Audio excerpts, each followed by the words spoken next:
আমরা বন দিয়ে দীর্ঘদিন ভুলে থাকা একটি শর্টকাটে হাঁটতে শুরু করতেই আমার মেয়ে গাছ গুনতে শুরু করল। 1 2 3 4। তাকে মজা করতে দেখে আমি যোগ দিলাম 5 6। বাবা, তুমি ভুল গুনছো। সে বলল, তার চোখে দুষ্টুমি। ও তাই? এখানে তো অনেক গাছ, তুমি একা সব গুনতে পারবে না। আমি হাসতে হাসতে বললাম। কিন্তু আমি গাছ গুনছি না। সে বলল, গাছগুলোর পেছনে তাকিয়ে। তাহলে তুমি কি গুনছো?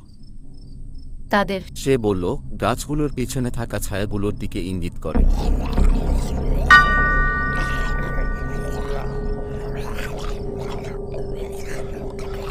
আমার শরীরে যেন এক শীতল স্রোত বয়ে গেল।